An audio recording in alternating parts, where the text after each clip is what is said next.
Hello and welcome to Scrolling with Ceazor. Today is July 21st, 2026. Okay, so I got a lot of news for you today. Well, not too much, just a normal amount, I guess. But let's take a quick look at the charts first.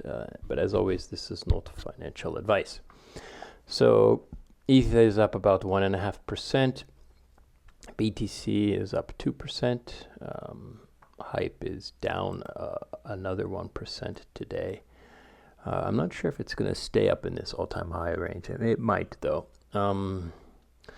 Sonic is crabbing around at the bottom still. I wonder if they can pull off this recovery arc or not. That's pretty much it for the charts. It's looking okay. ETH BTC is red on the day, so it's obvious, right? BTC's up more than ETH today, but it's still on a upward trajectory. Still looking pretty good in that sense.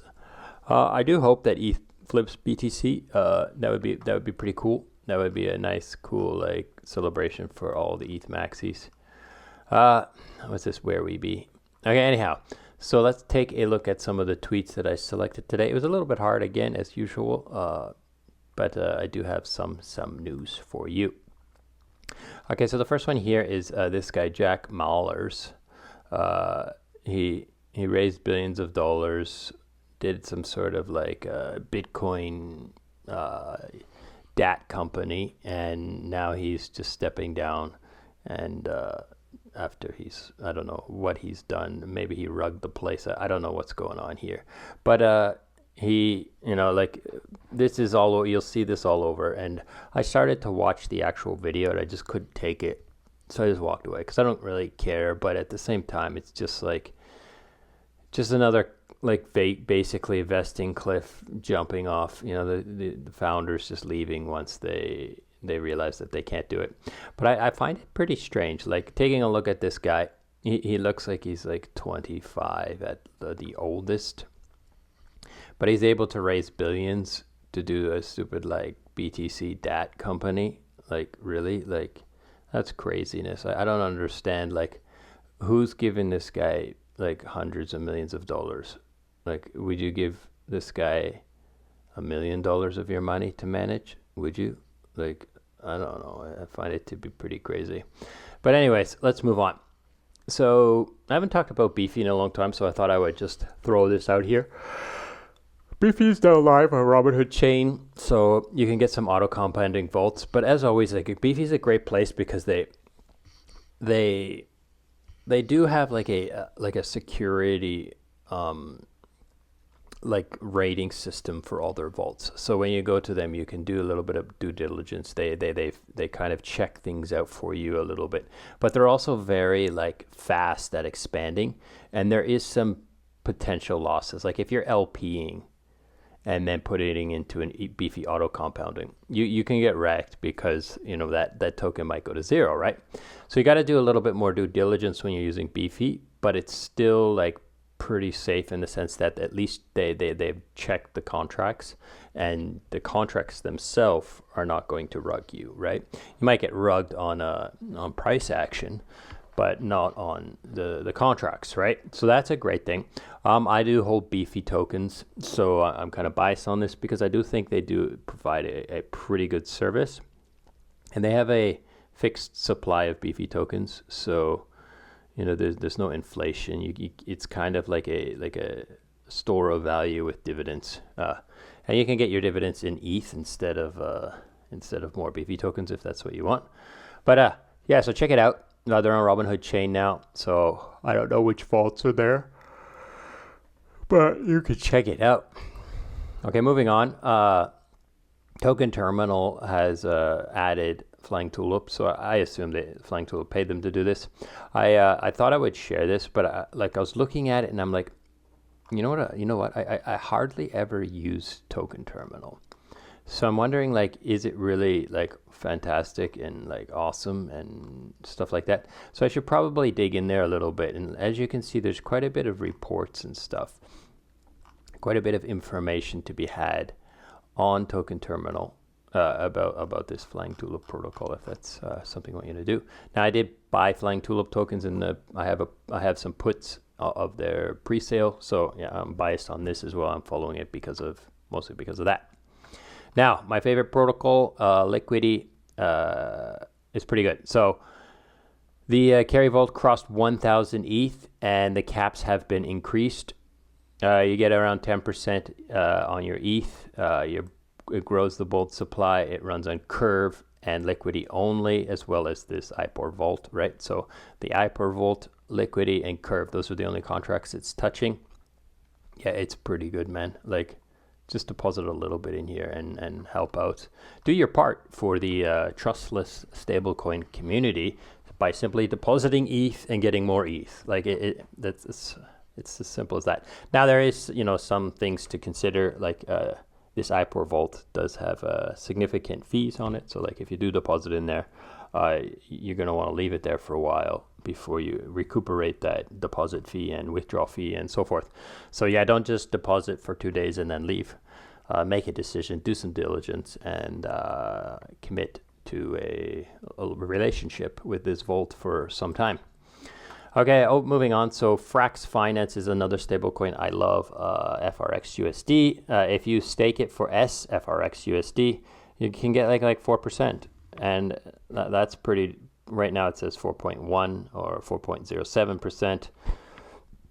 Good stuff. As you can see, Athena kind of has grown in its MN. Frax Finance just jacked their percentage, so they're just staying above the competitors in those fees. Anyhow, moving on. So Leviathan News is gonna have it says Leviathan Atlas is now charting Sonic Labs. I don't know what this Leviathan Atlas is, even though I really like these Leviathan guys. Let's take a look. Of course. So I got a VPN in order to get this thing live. Let's see what it says. And it's taking forever to load. So anyways, I'm hopeful like that Sonic can recover. Like the new CEO seems to have his head on straight, and I've started talking to him a little bit, and I'm hopeful that he's going to be able to turn this thing around, because Sonic's fantastic tech. It's just not. It just hasn't been run properly in the past. They've done some things in the past that have made people angry or have been bad for the token price. But we'll see. Anyhow, so yeah, this is the Leviathan News app thing. I don't know what exactly this is. I'll have to ask them. I'll have to ask this guy for a. So it's Leviathan Explained. What is this? This Atlas thing. That's just a picture. That's not useful. Recent history. Clicks, Telegram, promote Leviathan. Yeah, I guess I'll have to maybe there's an article or something in here. More on Sonic. Maybe it's just like a fetcher of news. Anyhow. So I guess that's it. Let's move on and talk about the next thing. What's this? This is something that came across my table. So yeah, there was I saw a tweet recently. I can't find it right now. Let's see if I've got it somewhere else, I think. Because I was talking to someone about Velodrome and this guy here. So I saw this today, and so this is Alexander from Velodrome Aerodrome, and he's basically saying our team has no exit. There's no way for us to exit. We're not selling tokens. We're just part of the DAO, so to speak. And then he goes on to say, this guy retweets him and then retweets that tweet here that I was showing. That but in the past, the treasury started buying the team's positions, so that was exit, right? And there was no DAO vote on it. And when asked why there's no DAO vote, they said, "Oh, we're not a DAO, we're a business." And so I guess this is the tweet he's using as proof that the team, this was 4 years ago, right? Roughly, almost 4 years ago. So that's a pretty deep dig, right? But still, yeah. So they might not have any exit now, but it's not impossible if they just do another treasury, start buying the team's tokens again from the treasury, right?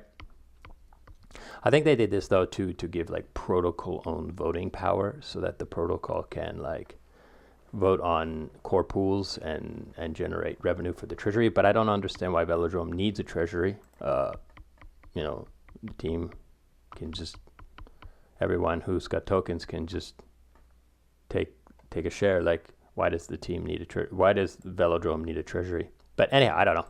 Let's move on to the last thing here. So K3 Capital is talking about Morpho. Morpho Midnight. You can kind of read through this. It's a little bit of a long read, but let's go quickly to this part here. So Midnight is not an iteration of Blue. It is explicit. It should be one read. Mechanically, right here. Mechanically, each Midnight market is an isolated, immutable, permissionless, created book with a fixed calendar maturity. So this is a key aspect there. Okay, so Midnight, Morpho Midnight is a fixed rate calendar market. So I haven't looked at it yet. I haven't really thought deeply on it. But basically, like it's this like, no utilization curve, no governance set kink, no spare capital left in smart contracts. The price is the rate discovered offer by offer on a tick grid designed so quotes step in constant relative increments and implied return. So that's pretty interesting. I'll have to look a little bit deeper on how this thing works if it's something interesting to me. But it's good that we're getting some more primitives. I'm not exactly sure if like fixed term is really useful for me. Like I'm a DJ and I'd rather have no fixed term and just have I can exit anytime I want and I get yield and I can loop. Like you won't be able to loop on this thing. So like, in fact, like I talked to someone about this and they told me that the actual depositing of collateral and the borrow transactions cannot be combined. So they have to be like asynchronous. So you have to deposit collateral and then borrow in another transaction. So like flash loan looping is impossible. You would have to loop it manually. So yeah, I don't know, man. That's it for today. I hope this is interesting and useful. I do have one more thing here. Go ahead and check out FX 100 perps and get yourself one of these like cool little thumbnails by registering for testnet. That's it, man. Talk to you later. Goodbye.